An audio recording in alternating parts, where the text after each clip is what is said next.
those screens I was telling you about on TV where you have the reaction screens. Some dudes, you can kind of tell by the facial expression. Something's really off. My spider sense was tingling. Jinsin Jiko, people pushing each other to the track. See, that's the thing about Japan. Everybody's so awkward outside of the templates. Right. The social situation like kaisha or baito or whatever, they know what to do because they had a manual. A little bit outside of that, which is us pretty much. And everything just becomes awkward. Well, it's like everything has a manual in Japan. Like that. Yeah, one of the pretty things much, about those screens I was telling you about on TV where you have the reaction screens. Now people watch reaction videos, which still, like I understand what it is because you know the person reacting and you want to hear their opinion. The same concept as the TV in Japan. But the more important reason to have those things is it teaches the audience how to react to whatever they're watching. It's what it is. It's a template. It's like, okay. And then, like you said, there's somebody that you identify with, and you're going to look at their reaction and be like, that's like me. It's that type of thing. Yeah. You know? But again, like all these rules in Japan, man, that's just... We talked about this, I don't know, many times, but it's nothing more Japanese people hate than not following the rules, right? Right. Because they themselves don't even like the rules, but they still have to follow. But you have to. That's the whole thing. That's the thing is, like, gaijins, they don't, and they're like, nothing infuriates Japanese people more than ruru wo mamoranai yatsu. Yeah, of course. Like, the trains. Right. How quiet that it is. Remember, like, that's the first thing I noticed when I went to Japan for the first time. You get on the train, everybody's reading a book. Right.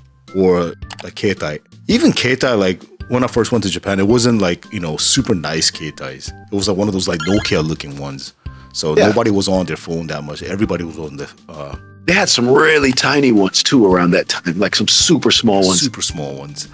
I mean, before iPhone, Japanese cell phone was the best. They had all the like slide ones, like flip, all the like transformer phones and everything. But yeah, man, it was always kind of weird for me to get on the train, and it was super quiet, and everybody just, I guess now everybody's on their smartphones, and even cell phones. You're not even supposed to use your cell phones on the train. No. Like, that's the rule. They really kind of like, it's a kind of gray area because it says like you're supposed to turn off your phone on the sticker. Then it changed it to like mana mode later on. Right. Or just like, buzz with that little hato and buzz, whatever. Right. There's some dudes, man, like the dudes who takes these rules too seriously, man. Man, this one time, I remember this one time, like getting on, when I was living in Musashi Koyama, I was supposed to meet Sueto at Shinjuku Station. Musashi Koyama, then you have to go to Meguro Station. From Meguro Station, you have to go to Shinjuku, right? So I got on Meguro-sen, and as soon as I got on, I see this dude. Some dudes, you can kind of tell by the facial expression or the posture, right? Something's really off. He's like, it's not a regular dude energy. And right next to this dude, there was this older lady, probably a little older than us, wearing a kimono. And I thought it was, at first, I thought it was like a mom and a son. Because it wasn't a packed train. It was pretty empty. And right next to each other. Yeah, sitting right next to each other. And I'm like, normally do do that in they Japan. don't, right? They don't sit next probably, to a stranger. Before, I don't know, stations before, people got out. And, they don't even move when there's an empty space right next to him, right? Because it will make this person awkward. Right. So probably she was just stuck there.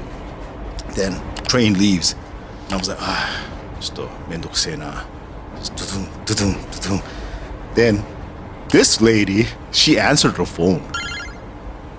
Probably her daughter called her or something like that. And she's like, 今電車の中だから後でかけ直すね. And she hung up. Right after she hung up, this dude right next to her. 電車の中で携帯を使っちゃいけません! Screamed. And I'm like, oh shit. The fuck, son? Damn. What a mendokusai ass motherfucker. And I was That's like, a Honmono there. That's a real one. Honmono. Apparently, that wasn't her son. Screamed. Right. Then, of course, at that moment, Sueto, he has to call me, right? Inside of my pocket, my phone's zzz, zzz, zzz. I see it, it's Sueto. not answering because I just saw what happened. And this dude like, is gonna come up to me and just like,電車の中で. So I didn't want any of the smoke, so I'm like, okay, just mushi. Didn't care. Still, Sweato, しつこい ass mother. But then, he wouldn't stop. Yeah, he wouldn't stop. But then, it kind of made me fun. I'm like, maybe something happened. Right. Because we were going to the club in Kabukicho. Maybe his rehearsal got canceled, or something happened. So it was a slide phone that I was talking about. I slid open my phone inside of my pocket.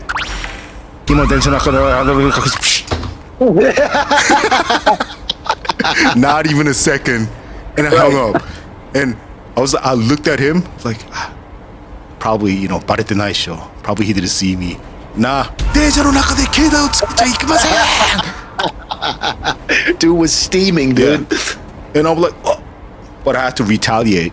So I like in English, I was like, I know, shut the up. And that caught him off guard because he thought I was Japanese, and he was like,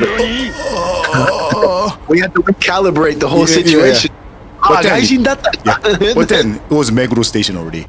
All of this happened in 2 stations, Musashi Koyama, Fudomae, and Meguro. And we got off Meguro.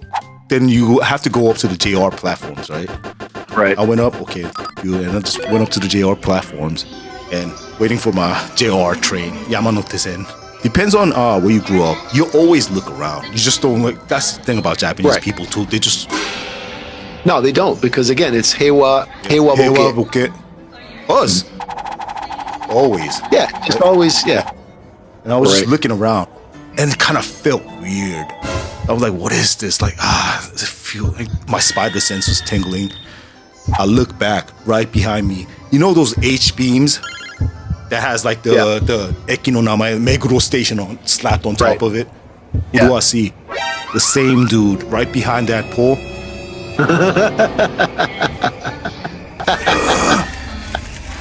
Yeah, man.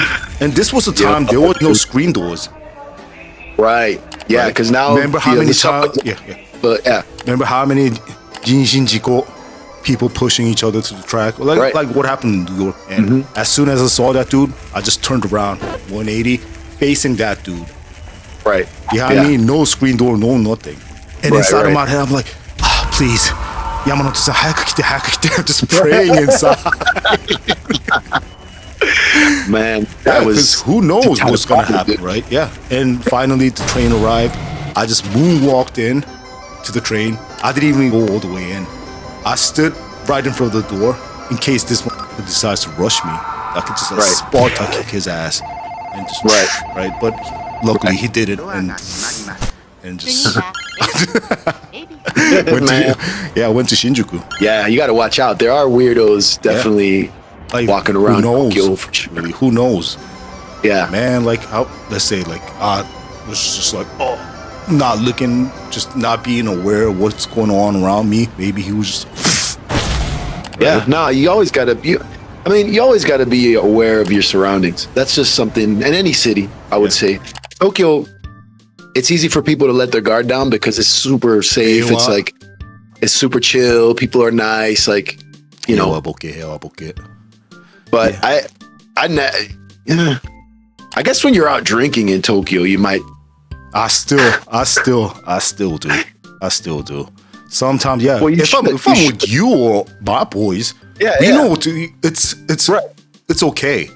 But still, like, if I'm, let's say, like, I go out on a date with a girl, or whatever, I always look around and see. Right, of course. That's just a general rule for anybody living in a city. It doesn't matter where you are. You always have to look around because... Especially if you live in a city here. One of those cities here, man. Yeah, New York.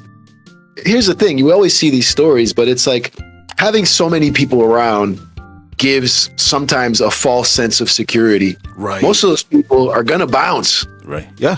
When something Especially happens, in Japan, they will 100% bounce. Yeah. And I mean, we get these stories in the subway in New York where like people get things get done to them in the car and people are in the car just filming. You see these videos. You're like, this person filming couldn't do something instead of filming? No, they're just going to film. They're going to put it up and that's it. I'm not saying everybody has to be a hero, but at least most of the time people are not trying to be a hero. You know, they're just minimum help could have saved lives, right? But yeah, man. It's pretty. I mean, it's pretty real here, but it used to be real in Japan too with those things. Right. Man, I remember like getting off at Shinjuku Station and going to Arata because two dudes like Arata no mae de. We met in front of that studio Arata. Bunch of girls standing there waiting for someone. And it was this fucking dude, like 6'2", bald dude from Arata. Went to Arata. I'm like, なんでさっきからずっと電話してたんだよ. You keep calling me, right? And you know what he said? Like, Yo, ダク、行く前になんか食いたいかなと思って、何食う? I'm like, that was it. What the fuck? I almost died because of you. Like, Yo, it was an emergency, dude. That Hezima Ryu dude we were talking about. The city council member of Nara now. That's who used to do that too. Like if somebody was on the phone, and this is Japan too. Nobody's on their phone like omae-san. No, everybody's super. いや今電車の中だから分かった分かった。いや電車の中だってばいいから後でかけ直す。That level, right? Yeah. Just Hezima Ryu dude too, sitting next to people like that and just 電車の中で携帯使っちゃダメですよ。Yeah. I saw that. I saw one today. I saw a video of him today doing exactly that. And then I looked at the comments. It was weird because he does it like selfie style. So he sat next to her, and then he's like, 電車の中で電話使っちゃいけません。携帯使っちゃいけません。And the lady like looks at him, and then like she just like starts smiling, and then he starts laughing. I looked at the comments because I was trying to figure out what is this. All the comments in Japanese were saying, "Oh, she's Chinese, she's Chinese, she's Chinese." I don't know if she was Chinese because it seemed like just blaming on the gaijin, man. It seemed like she recognized him, like she knew who he was.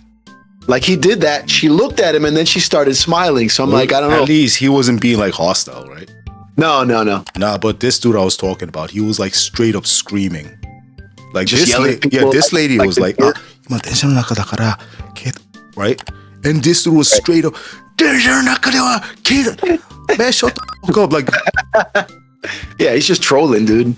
Man, that dude, his face just not even looking at her, just looking into the air and screaming. Well, these people, you can, if you're observant, you can kind of tell people that kind of seem like their lid's gonna blow at some point. Like they kind of give, they give like, signs, like they start twitching. Like you'll see them on the train. I saw people getting crazy and like kicking the door while the train's riding. They just coom, and it's like that's not just one. I've seen multiple people do that.